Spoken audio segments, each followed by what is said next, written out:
He gave Himself in the midst of our ungodliness. In casting His eye over our race, He did not say, "Here and there I see spirits of nobler mold, pure, truthful, truth-seeking, brave, disinterested, and just, and therefore, because of these choice ones, I will die for this fallen race." No, but looking on them all, He whose judgment is infallible returned this verdict: "They are all gone out of the way, they are altogether become unprofitable. There is none that doeth good, no, not one."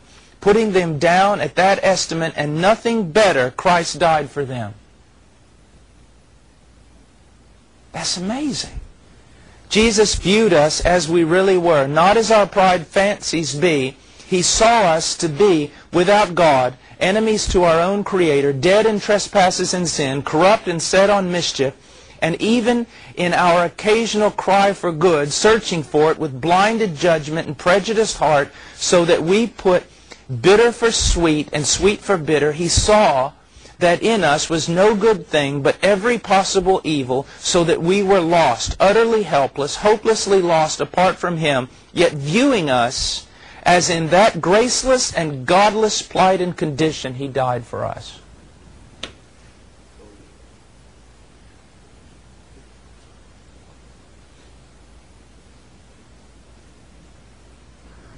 So can we doubt His love? Should we doubt His love? Putting all these things into one, man by nature, where Christ finds him, is utterly void of strength of every sort of anything that is good, at least anything which is good in God's sight and is acceptable unto God. He has no strength of his own at all. He is without strength, and there he lies, hopeless, helpless, ruined and undone, utterly destroyed, a splendid palace all in ruin, through whose broken walls sweep desolate winds with fearful wailings, where beasts of evil name and birds of foulest wing do haunt, a place majestic even in ruins, but still utterly ruined and quite incapable of self-restoration, without strength, alas, alas, poor humanity. And yet Christ died. Then let it be noticed, and this is the point I want constantly to keep before your view, that Jesus died out of pure pity.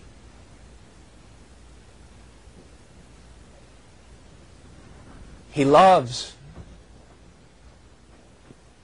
And He's still pitiful. Pitiful in the sense of having pity upon us.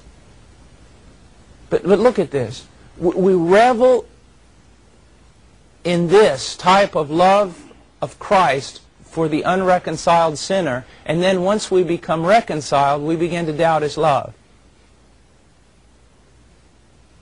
It's as though we begin by faith, but try to finish out our salvation by works. Galatian heresy. Well, I'm saved now, I ought to know better, and so, when I do fall, it's different now. Oh, really? If it was different now, you'd lose your salvation. The same love that loved you when you were a wretched beast loves you now as a son. And although you do have responsibility put upon you as one who has received much, salvation does not lessen the pity and grace of God toward a man. But we seem to believe it does. Well, now I ought to know better. Well, you should have known better back then too.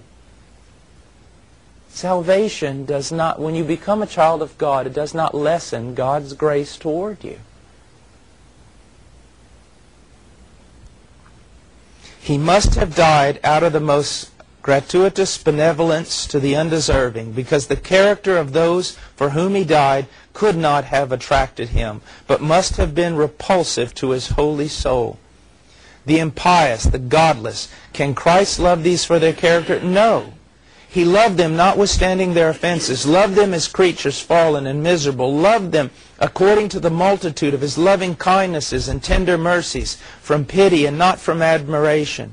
Viewing them as ungodly, yet He loved them. This is extraordinary love. I do not wonder that some persons are loved by others, for they wear a potent charm in their countenances. Their ways are winsome, and their characters charm you into affection. But God commended His love and that while we were yet sinners, Christ died for us. He looked at us, and there was not a solitary beauty spot upon us. We were covered with wounds and bruises and putrefying sores, distortions, defilements, and pollutions. And yet, for all that, Jesus loved us. He loved us because He would love us, because His heart was full of pity, and He could not let us perish. Pity moved Him to seek the most needy objects, that His love might display its utmost ability in lifting men from the lowest degradation and putting them in the highest position of holiness and honor. Now, we don't like this as a people. And let me just explain to you something. I'm going to use the Jesus film as an example. The tax collector, Matthew. If you look on the Jesus film, taxes are being collected. And Matthew's sitting there before he meets Jesus, tax collector, but he seems, there's a goodness about him. And when the old woman comes, who has no money to pay her taxes, she kind of goes like this, like she's going to pay, and Matthew kind of waves her on. Just go on. You don't have to pay anything. And it seems to me they're demonstrating that Matthew was of sort of a different sort from the other tax collectors. He was a good fellow. No, not at all. That's not true. It's as though Jesus looked into Matthew and, well, there's a good guy. He's a tax collector, yes, he's done that and that's bad, but you can tell that he really does care about people. That's a lie. That's a lie. And if you look at the apostles, when he calls them, when they're fishing or whatever, they just seem like good guys. No. That's not true. It's not true. Let's go on.